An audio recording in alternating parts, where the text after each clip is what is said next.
বারোটা সন্তান দুনিয়া আছে, কথার কথা আপনাকে বলছি, একজনও কাজের ছেলে হলো না। কাজের ছেলে বলতে আমি বুঝাতে চাচ্ছি দিনদার, ইমানদার, আল্লাহওয়ালা, আখিরাতে যার ওসিলে আপনি নাজাতের আশা করতে পারেন। 12 সন্তানের একজনও আপনি এমন তৈরি করতে পারলেন না। 12 ছেলে, 4 জন ডাক্তার, 4 জন ইঞ্জিনিয়ার আর 4 জন রাজনীতিবিদ, আর কি লাগে? দুনিয়াদারদের জন্য আর কি চাই?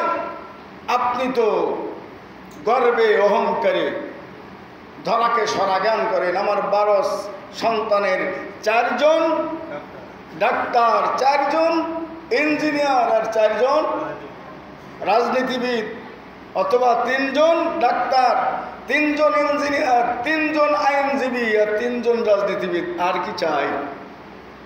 প্যার হাদিরিন, আমার আল্লাহ তাআলার নজরে এই ধরনের সাইন করা, সুপ্রতিষ্ঠিত, স্টাবলিশড করার সন্তানদের কোনো মূল্য আল্লাহ তাআলার কাছে নাই। আল্লাহ তাআলার কাছে ওই একজন সন্তানের বড় মূল্য, যে সন্তান পিতাকে হাসরের ময়দানে সুপারিশ করে নাজাত করায় জান্নাতে নিয়ে যাওয়ার যোগ্যতা রাখে।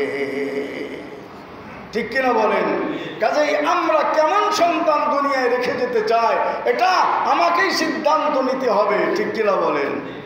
আমি অনেক নামাজ পড়ি, অনেক রোজা রাখি, অনেক জিকির করি, তাবলীগ করি, পীরের মুরিদ, জিহাদ করি, অনেক কিছু করি, কিন্তু আমার সন্তান ইসলামের বিরুদ্ধে স্লোগান দেয়। আছে কি আছে না বলেন?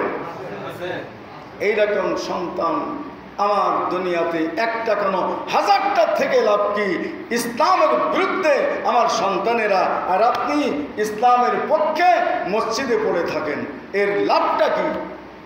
আল্লাহ তাআলা বলেন, ইয়া আইয়ুহাল্লাযীনা আমানু কু আনফুসাকুম ওয়া আহলিকুম নার। এই ইমানদারগণ, শুধু নিজেকে জাহান্নাম থেকে বাঁচালে হবে না, তোমার অধীনস্থ যারা আছে তাদেরকেও জাহান্নাম থেকে বাঁচানো, এটা তোমার উপরে ফরজ আইন।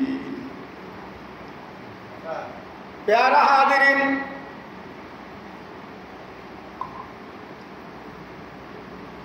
বলছিলাম নবীজি সাল্লাল্লাহু আলাইহি ওয়াসাল্লামের 4 জন ছেলে সন্তান ছিলেন, কেউ জীবিত ছিলেন না।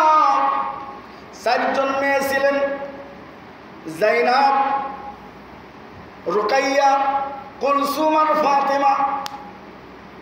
নবীজির রক্ত সম্পর্কীয় বংশ, 8 সন্তান, 4 মেয়ে 4 ছেলের মাত্র একজনের থেকে আল্লাহ তাআলা এখনো সাইয়্যিদ বংশ জারি রেখেছেন, কিয়ামত পর্যন্ত আসতে থাকবে।